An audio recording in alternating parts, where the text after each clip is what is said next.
We have a very interesting break here now about how movies and mythology, there's a role play in that. If we really look at the whole history of movie making, it started with mythological stories itself. The very first one, Raja Harishchandra, was a mythological in that sense, and how we have moved from there on to today, how mythology is playing a role, or is there a role for it to play. So we have with us Mr.Anjum Rajabali, who is a very renowned screenplay and scriptwriter about this. Since his CV is pretty long and detailed, I'll rather play a short clip that introduces his work and his background, so that will give us a very beautiful perspective about this thing. So I'll take a look.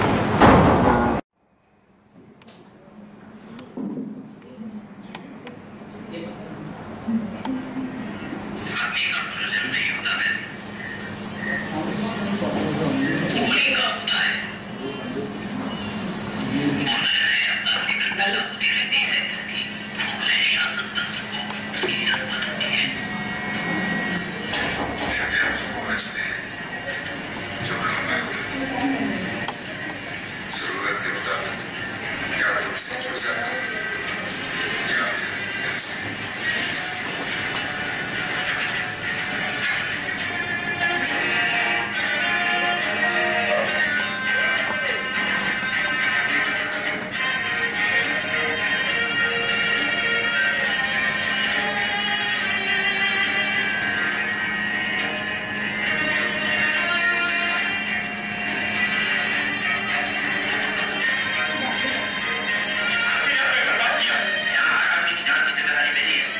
500 million in 5 years, 1 billion in 10.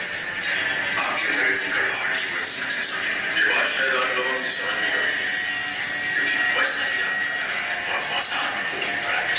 दुनिया से आपको सिर्फ लेना चाहिए।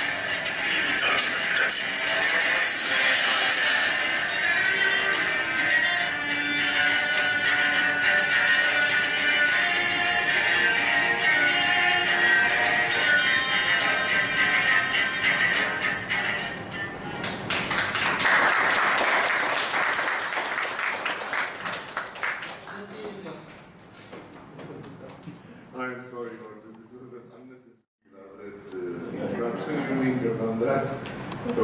I am not an actor and I am not a producer, so don't go by that. If there's any sort of two hats which I wear, then that's writer and teacher. Maybe unionist like my father. So, I know I am very happy to be here. I was delighted when Akhilesh put me in touch with all of you and with Sudhi particularly. So, I have to admit I have been waiting for this. And he did say that it would be an interactive session which makes it even livelier. And obviously we can touch upon more spaces and areas, and it gives me an opportunity also, not just to be questioned, but to also learn from what you people have to say, the insights that you have gathered, the thoughts which you have. I also have to make an admission that I envy you.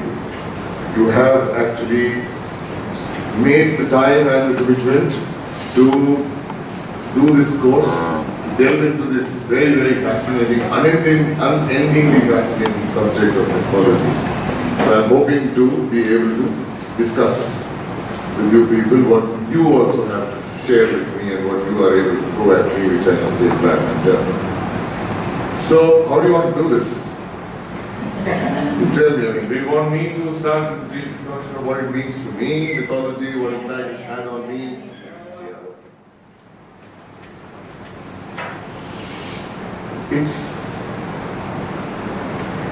Whatever I have to say, you are, I guess, more than aware of, but let me still try to encapsulate what it has meant to me. See, I do somewhere feel, and forgive the sweeping nature of the comment, that almost every sustained human endeavor, since the birth of civilization, since people began to communicate with each other, every single endeavor, regardless of whether it's been in the field of science or whether it's been in the field of arts, culture, psychology, storytelling, it's essentially aimed at helping human beings make sense out of life, helping human beings discover some meaning which will give them some sort of an understanding of life, given the kind of chaotic, contrary beings that we are. And this quest for meaning, I feel, comes actually from the phenomenon that we do not understand ourselves. If you were to look at the revolutionary work that, say, Freud did, I mean, one thing that he brought home to us is that 90% of my mind, that is 90% of what makes us who we are, is really not available to us. We don't know that. Which means we don't know who we are. I mean, it's a very, very confounding and a very distressing reality. Before that, you had Darwin. I mean, Darwin sort of said that there's no such thing as creation, and that you weren't born in heaven, and God didn't create you. You have evolved from the same ancestors as our monkeys. So it's a very humbling thought. So these reality checks, including what sort of Copernicus talked about, that that the Earth is not the center of the universe. I mean, it's just one speck amongst the millions of galaxies around, and the sun is the center of our solar system. What I'm trying to say is that all these discoveries, which have been really very, very stellar, have somehow, in fact, impelled human beings to try and seek some meaning, some handle in life, something which gives us a definition. And as Campbell so eloquently puts it, his language also, I'm so fascinated and impressed and seduced by the kind of language that Professor Campbell uses. That when he outlines, as you know, that there are three, in fact, avenues through which the unconscious is made available to us, the first of them being dreams, okay, and which is where Freud and others come in. Second, of course, is rituals that he talks about, which was really an eye-opener for me. Dreams, at least, I had a sense of, because I have sort of partially trained in psychoanalysis, and when I came to Bombay actually to become a psychoanalyst, a formal trained psychoanalyst. That dream didn't work out, or I guess personal shortcomings, I guess, and I didn't have the emotional makeup I was told. But after sustained training in that, fair enough. It still enriched my life. So dreams and then rituals. Rituals, we usually dismiss rituals. Hocus pocus, mumbo jumbo, so there are shortcuts that Pandits and Maulvis give us. Just look at us time. And little do we realize that these actions have sustained over centuries precisely because of this inner distress that we feel. They help us, as Campbell says, negotiate through different stages of life. And then, of course, mythology, which is perhaps the most ordered, the most accessible, the most cognizable, sort of formulation of what actually goes on in the unconscious. And this is where I think primarily my connection with mythology, personally, as well as through my work, through my sort of creative endeavors, that it comes in. As far as my life is concerned, personally, I'd say, what do stories do? Stories also are another way through which situations in reality in our own life which are ununderstandable, which are confounding for us, stories order those kind of situations in a certain way whereby we are able to sort of again make sense out of it. I keep coming back to that theme of making sense. From a very young age, I introduced him to a lot of stories, and he's also very keenly interested in writing. And so he's 11 years old, so Kirish writing that he does, but stories. And mythology is what I really did emphasize, precisely because of this conviction of mine that mythology touches deep into the depths of human nature and things which otherwise would have overwhelmed us. Those experiences, here somewhere we begin to get a glimpse that there is a consistency in mythology, because the person, in spite of his contrary behavior at different times, contradictory choices, is actually the same unified person. And there was an incident which took place which strikes me now. He was, I think, about 2.5, 3 years old perhaps. And he was told, he was promised that it was Saturday evening, so you'll be given ice cream. So he likes natural ice cream. So natural ice cream, so order kya hum logon ne? He got a scoop. He wanted more because it's very tasty, it's seductively tasty. So he was given another half a scoop and he wanted more. And my wife said, no, it's not good for you. It's winter season and get your throat and school and this and that, blah, blah, blah. He just threw such a tantrum, it shocked us. He was so angry. And in that anger came out the accusations. You never loved me. You never loved you. Hello? Should I recount everybody? You never loved me and you've always been like that. And the more his mother tried to explain, and that's why I was watching, I didn't want to intervene because I felt that I would sort of bring in a certain authority which might curb his expression. So I allowed him to do that. There's nothing wrong with feeling angry. But he acted on it. He kicked his mother. Quite hard on the shin. I mean, she didn't get hurt, but he put all his force behind him. And then he ran away into his room, flung himself on the bed, and he started crying. My wife told me that, see, he's so upset because we didn't do the ice cream that he can't bear it, he's crying. And I suspected that was not the crying. The crying had a distress. So I went and invited the students and discovered that all the students feeling very bad, that he hadn't been able to help him, so obviously he felt very guilty. And he just didn't know what was on. He was so overwhelmed that how could I, who love these people, my mother cared so much for me, I'm so grateful to her, and I know that she loves me, and yet this is what I do, I accuse her and I kick her. So when some anger sort of subsided, he was just burdened with this guilt that he just couldn't resolve. I tried to explain to him, it happened, and bit of psychology, Kusmas and stuff, but that academic sort of thing that has a very limited impact. It didn't become an experience for him. My words remained at the level of some bhashan or something. My father's trying to make me feel better. Okay, I let it go. And then we came to that sort of situation in the Mahabharata, because I have been telling him the story slowly. In a few days itself, I think maybe about 2 weeks or so, we came to the stage of the dice game in the Mahabharata. And Yudhishthira goes on and on and on and on. He uses everything, I mean, completely unfounding behavior, ununderstandable. And then comes the worst part. The worst episode, as you will all agree, in the history of narrative literature is what happened to Draupadi. So she's dragged down and goes down. And I was explaining to him some detail. And his one question was, he was very upset. His one question was, what was Karna doing? Because Karna was his hero. Karna and the others, but Karna definitely stands out because Karna is the subject of such deep archetypal fantasies of ours, and all of us have fantasies about being abandoned and all that jazz. So he was very concerned. He said, but Karna was there. What was Karna doing? I said, I'm coming to that. And then I gave him in sadistic detail what Karna did. That when Vikarn, you remember, Vikarn spoke up, the only, Kaurava member who had spoken up, the youngest, and look at the Chaturvedi, Vikarn Karn. So Vikarn speaks up and says, this is nonsense. I mean, you're going by all this policy. A blameless, innocent woman is being treated like this. Does that not bother you? Can't you stop it? And it did have a momentary impact on the elders sitting there until Vikarn intervened. And he in fact said, the first thing you should not speak up, you're very young.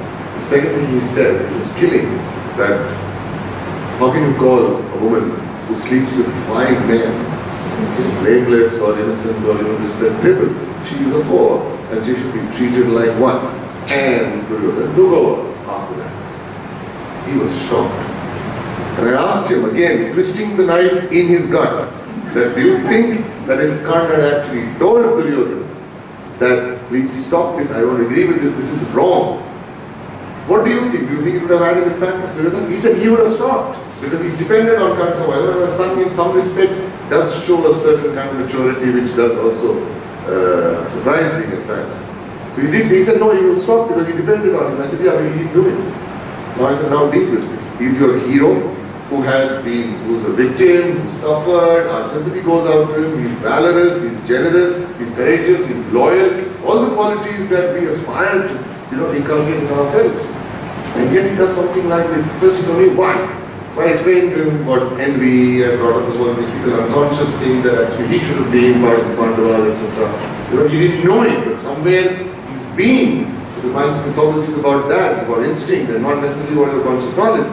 So those things I'm trying to explain. But I did talk about envy, I did talk about anger, I talked about jealousy.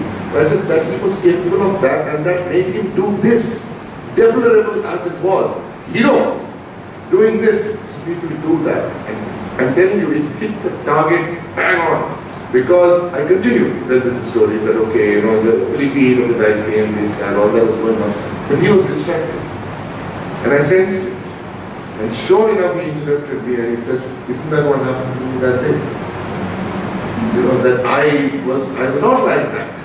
But I behaved like that at that time. Because I was so angry that I really couldn't control myself and you forgive me. I said, no, forgive me is not, are you right? All of us are like that. This is what mythology brings home to us, that hum sab ke andar, ye violence, demonic, sort of monster, all these unresolved contradictions are there and they explode. And we only call ourselves civilized because we are able to control those impulses. We are no different from the marauders and the rapists, and thank you very much. Or Hitler, or others in this country, which they're the surfing of these days. But anyway, that's why. It's just that we are able to control ourselves. That's the only difference. One should be aware, and one can only be aware if you acknowledge it. And that is also what comes home to us, which is what Krishna talks about. So I'm saying, once again, instead of it remaining merely an academic fascination, which it also is, but because mythology is actually what brings a certain, it is a modicum of meaning to our understanding of life, ourselves, and gives us the courage to acknowledge, given that heroic figures who are capable of sacrifice that you cannot even dream of, when they are able to also succumb to those things, this sort of understanding with certain humility and an acceptance of oneself. Well, this is one example that I have given you, but I am saying in a variety of ways it keeps coming on. In that sense, there is an enrichment. Personally, I feel that I have certainly benefited from given particularly Indian mythology. Yes, of course, we talk about the Odyssey and we talk about Iliad, etc., which are not all that sort of well upon, and you people are, I agree. But the Indian epics are, for me, good enough to explore this hidden world. Then, of course, as far as professional work is concerned, it's not really professional, but more, I would say, vocational, because I don't always do it to earn money. I do earn decent amounts of money, but the aim is not that, and that's not the motivation. I mean, that would be foolish. I mean, if we, got high on money and success and all. I mean, our life will become so small. But I do it because I like to explore that. It again allows me a chance. But there again, certain constructs, not consciously lifted, but because you have somewhere imbibed them, introjected them, I mean, that's a Freudian word, and they've become in some sense second nature to your kind of thinking. So particularly the rhythms of life, then you are able to distill and turn it into a screenplay, into a story, because it also somewhere resonates with mythology. A couple of examples I'll give you before we go on to a discussion phase of this occasion. Is like, drama. I mean, all stories, all genres are essentially drama. Okay? Because there are dramatic constructs, which is what makes for every kind of genre, whether it's thriller, horror, love story, comedy, or whatever. Basically, a conflicted situation that you're tapping into. Now, once again here, a lot of students, young writers, even senior ones, complain that of this creative block. Okay. A lot of teachers, mentors, consultants, producers complain when they say there's not enough conflict. ये material में उतना दम नहीं है, इसको छोड़ दो, क्योंकि it doesn't have enough dramatic richness for you to fulfill a whole screen. ये आपने बहुत कमजोर material चुना है, मैं ये अक्सर ये सुनाई देता है. But this is where the hero with 1,000 faces sort of does inform and educate one, and I'm able to also use that. You look at, I mean, you all read it backwards, forwards, up, down, right? Every single word you must have devoured, and I'm sure you can read it to me without looking at the book. Is the monomyth that Campbell has formulated so beautifully. And there is what comes home to me each time that I revisit it, and I do extensive talks for my students and in workshops on the hero with 1,000 faces, and like 2 to 3 day workshop on that, going by really paragraph by paragraph, because there's so much wealth in there. You look at the 17 broad stages that he talks about, starting with the call and ending with, freedom to live. Every single stage of that journey is an insurmountable challenge for the hero. Okay, including the last one. Including after you become a hero and you come back to the golden fleece or whatever it is, still you can become a tyrant, you can become all kinds of things. The hero can really, which means that the challenges of life, because of our nature, never stops. Now, if this is what is available in a single human being, this world of unresolvable conflict, why is it not getting reflected and resonated in your stories? So all you have to do is really be able to revisit mythology, to be able to educate yourself in what Professor Campbell talks about, and then come back to your stories and then talk to me whether there is enough material there. As long as there are human beings involved, there is unending, there is infinite amount of material available, which is why stories will never cease. So once again here, one is in terms of being able to look under the surface. It's simple, we're all sitting here. You feel you want to listen to me, I want to speak with you, I want to listen to you, you want to speak. It's all harmony. And yet all it takes perhaps is one minor provocation for this very harmonious, civilized situation to turn into chaos and conflict and fight and quarrels and perhaps even walkouts. So I'm saying it just lies under the surface. All we need to know is to be able to how to tap it, how to provoke it, and how to coax it out of there, how to be able to imagine it. And for that, the inspiration is available in Professor Campbell's work. In any case, so given this, one is this, that there's always rich dramatic material available in every situation that has human beings in your story. And number two, is the heights to which the drama goes. You see, if you look at the kind of challenges that the hero faces, I mean, you read that. I mean, demonic figures, I mean, figures, supernatural sort of beings, which are all essentially also in one sense, because I come from the field of psychology, I'd like to see it that way, that there are also reflections, projections of the demons which are inside of us, those formless forces, instinctual death, sort of desires and all kinds of other monstrosities that we contain inside us, simultaneously with the nurturing, loving, sacrificing, gentle, creative, sublime forces which there are. So mythology shows you that it is possible for you to unleash those instinctual forces to an extent where they acquire a certain larger than life form, and that is actually the power I feel of that. The fact that the clashes which take place, for example, in the Mahabharata or in the Ramayana, I mean 10 heads, oh, give me a break, I mean which human being has 10 heads? But those 10 heads are saying something. Those 10 heads are saying something when you say that he stood on 1 foot for like, 100 years or so. Come on, it's not physically possible, but it's hardly about logic. It's not about reality. It's not about fact, it's about the truth. Mythology is not about fact. When we say, yeah, ऐसे थोड़ी हो सकता है, ऐसे थोड़ी हो सकता है, it's not about logic. It is about the truth of human condition that we're talking about. Therefore our stories, particularly Indian stories, have always reflected that. We have never shied away from melodrama, we have never shied away from titanic moral sort of combats taking place where people are willing to give up their lives and their wives and their children, like Raja Harishchandra that Chandra referred to. It's not about whether he actually did that or not. It's about the fact that it is possible for a person to be such an idealist where his ideals are the only purpose for his existence. Like Bhagat Singh, for example. So I'm saying this we have lost out on in our cinema because of this whole realism which came in because of Hollywood and the need to go international, and the younger generation was brought up on the fear of Hollywood where they felt embarrassed about our own narrative form. क्या loud, pretty bombastic dialogue and music and वो सारा फांसी पे चढ़ रहा है वो गाना गा रहा है ये illogical है, it is so unrealistic and all that, and we lost out.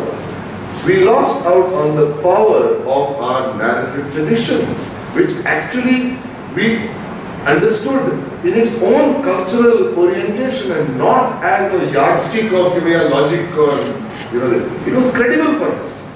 We didn't have a problem of people using music when they die, when somebody died, or music when somebody was born, happy, sad. Every situation in this culture allows a musical expression. So it's also a disconnect which is taking place from our own traditional reality, from our own, the continuum of what our own civilization has been like. Now, I'm not saying civilization is going to evolve. I'm hardly the one to say, hey, let's go back and become fundamentalist. Not at all. But I'm saying in that evolution, we have also lost out on the charm of that meaning which came from depths that we didn't understand, but it still made sense to us. We could not go out of that play which we saw, some Ramayana or whatever being enacted, or a classical Sanskrit theatre, or even an Urdu Farsi theatre. We didn't go out and try to explain it. We're not academics, but it certainly made sense to us. It was credible, even if it was not believable. So those distinctions we seem to have lost out on. And I remember who made. I'm sorry. I just want to say something else. I agree to you to an extent that yes, we are constantly holding the yardstick of logic in Hollywood to everything. But in fact, I had a contrary observation to make as well, if you don't mind. I feel whenever we take recourse to mythology in any of our films or movies, we try to oversimplify it so much. And we are trying to bring in the Bollywood escapism to it so much that everything has to turn out into a happily ever after and people have to go home feeling satisfied with whatever's happened. So that we are missing out the subtleties or the reality check that these stories are giving us at every turn.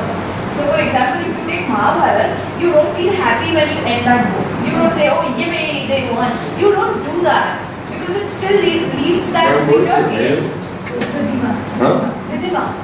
There are too many chairs in between us, both there and shaking your hand. No, but my question is, are we really Let me respond. oversimplifying? We are. What you have said is absolutely the truth. Okay. However, I think we should also be a little careful about throwing out the baby with the bathwater. Okay, the way in which it has been used by what we call Bollywood, a term that I'm a little uneasy with, so I request all of us to use Hindi cinema or popular cinema.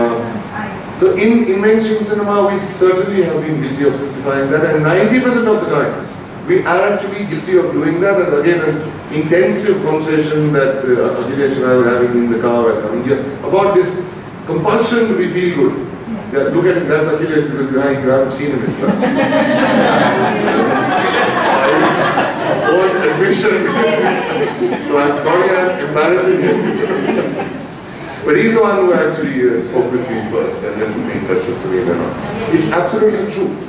But I'm saying that doesn't mean that mythology by itself is not capable of informing us and of enriching our narratives. Okay, number one. Number two, what we do also with social issues, what do? We bring out some problem. We were talking about Tare Zameen Par or even Three Idiots or this PK. You pick up a very serious issue, but eventually you will end with a massage. You know, that's when everything, all is well. All is not well, you know. Let me leave the theatre with that disturbing thoughts of the night. It stays with me, but no, the point is to be able to reassure you that, भैया, काम खत्म हो गया, अभी आप जाइए, problem solve हो गया. हीरो ने कर दिया, वो 2 गाने गा दिया, उसने सॉफ्ट काम कर दिया, और बच्चा एकदम प्रिंटर बन गया, और जो भी बन जाता है, वो बच्चा जो है, so it is true, we are guilty of taking every kind of material, whether from reality or from mythology or from imagination and fantasy, and turning into that. But that still doesn't, I'm saying that still doesn't stop us, of not recognizing that actually both Mahabharata and Ramayana, in spite of the victories, are tragedies. They are very, very disturbing tragedies. Ram killed himself, for God's sake. Lakshman went and killed himself, for God's sake. I mean, these two values, you think Arjuna was very happy at the end of the Mahabharata? You think Yudhishthira was happy? You think anybody was happy? Which name me one person. So it just brings home to us that this actually life is about pain. Yeah, in my Sanskrit classes I always tell that this is the influence of the ghost of Bhaguni still lurking on our minds. And Natya is for enjoyment, is for entertainment. And so again, I am I'm sorry to disagree, but I feel that even Bharat thing, not Shastra's thing.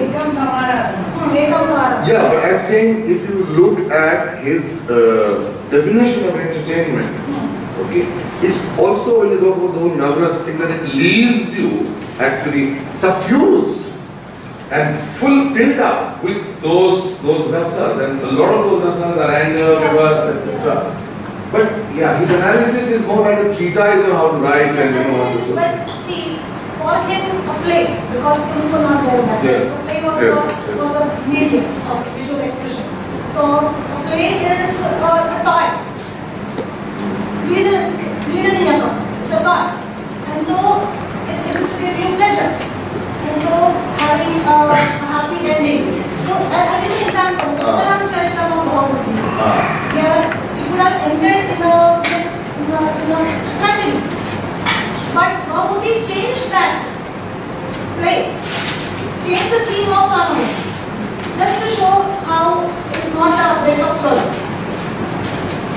That's why I was saying. You know, I don't know what you people feel. We don't have tragedy. Except and past is always so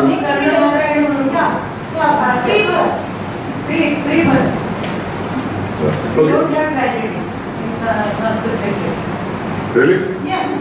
Except Karnavara and Uruvama. And that should be looked into. So is that age-old influence still continuing? It's not that. See, the influence actually on cinema, if you really want to isolate, it's an Indian side. Wait, how do these myths last? You tell me, why does the Mahabharata end that way? It continues to end that. I mean, that overarching influence, much more than Sanskrit theatre, they call it Itihas. Yeah, the Ramayana, what happens to Ramayana? Why is it that, in every single rendition of Ramayana, it does happen that Veda Sita is, initially rejected, and once again she sent away, and in the later interpolation also, she goes and kills herself. I mean, she ran off a cliff, and this was the brother going to his house. But it's also a true story. It is Rama. Now, this is where we can agree to disagree. But I have a question for all of you. Okay? I have a question which I want some enlightenment on. And you also especially, madam, and you. Which is that it is said, and I don't know how much you agree with this, that when you look at the 8 parvas of the Ramayana, the first and the last are very clearly, they say, scholars say, I mean I don't know the original Sanskrit, are written in a different literary style, and the rhythm of that narrative also is different. Right? So it is believed that the Balkand, the Balkand, as well as the Uttarakhand, are actually later interpolations.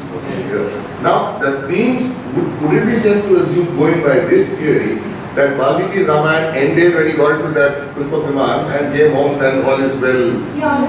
Is that where you think it ended? In which case, then my question to you is, why is it that in fact to a happy ending, a tragic ending was ended, which seems of course more credible. Today you can't imagine the Ramayana without that, without the Uttarakhand. But why is it that that came in if you were so compulsively addicted to comedy, like you're saying, and happy endings? So actually Ramayana as a text is poetic art. Natak is visual, and so it is Druk Shravya Madhyam. Poetry is Shravya. There are no rules regarding poetry to have a happy or a sad ending. Drama is a script rule where it needs to have a happy ending. I'm with you on that. Yeah. I'm referring to your comment, which was about the addiction of the Indian psyche to happy endings. To happy ending. So in which case the Indian psyche seems to have invented the Uttarakhand of the Ramayana. And they have very courageously, I mean, the last part, I mean, you're all familiar with it, blow by blow. It's a bold piece of writing where it actually challenges Ram and it strips him. Okay, I mean, which in a very sympathetic way. I love that character deeply, but the fact is that it does not pull its punches in that. Twice after that, there was no Agni Pariksha, she was sort of diving into the fire out of grief, out of that sense of pain and rejection that he had inflicted on. And you hear what he said. Valmiki Ramayana, the original from the critical Sanskrit edition, I'm referring to Ashwatthana's thing, where on the battlefield, after he had won, he asked for her to be brought in. Vibhishan went and brought her in front of all these men. Okay, and then he tells her that I did come here for you. I came here because I had, as a king, as a Rajput prince, it is my honor which was at stake. Okay, now I have no further need for you. You are free to go with whoever you want, and he starts naming those people, those likely objects that you would go with. And he says you can go with Lakshman, you can go with Vibhishan, you can go with Sudri, you can go with Hanuman. Oh, Mother of God. I mean, that woman, blameless lady standing there for 11 months, she suffered all the privations and withheld that monster's, advances in spite of the terrible fear. And this is what you do. So she said, okay, light the fire, I'm killing myself, I have no reason to live. It goes that distance. It goes up all the words. I think Dr. Madhavi's point is, my point is human psyche is okay, but it's most applicable to drama. Okay, done. Sure. I'm not saying no. These distinctions I don't understand. It's the same Indian psyche who bit changed Karam Charitra from a tragedy to a happy ending, where Sita and Ram, where she questions the people of Ayodhya as to what type of injustice they have done to me, is right or wrong. So that's why I. That also is tragic, but this is not the most popular version. That's why very few people know drama and poetry. Talking about the portrayal in Hindi cinema. I wanted you to get your perspective as a scriptwriter. In times, is there some scholarliness that is missing upon our life? I'll give you an example. The Mahabharata serial of Chopra is much more scholarly and erudite because of Dr. Madhavi Narsalay is amazing work in that sense. And we have been missing on that for a long time. So why is the scripts today and the portrait, Is there a correlation between them? There's absolutely no correlation between them, but it's one of the necessary reasons for this state of ours. It's not the sufficient cause for it, because there are other considerations also which come in. Yeah. But one of the things is that, you see, again coming back to what Akhilesh and I was speaking about, see, the film industry is a fascinating study for an anthropologist. Really. They have created a world which is a rather insulated world in most ways. The people who they meet are amongst themselves, the same people they meet, the parties that they go through, etc. Go to the kind of fare which they consume is cinema, okay, which is recycled reality 80 times over. Okay. So the distinction, the contact with that reality outside is very feeble. They move around in air-conditioned cars with tinted glasses. Okay. So there is no interaction which is taking place there at all. So none of that really, in a very authentic way, informs their imagination. So what they do is that they treat cinema now like a consumer product. Okay, like a toy that you would sort of say, that we have to design this toy to sort of somewhere impart pleasure. Okay, and it's nothing to do with what that thing may be capable of showcasing reality. They're not concerned with that. The definition of entertainment has become very narrow.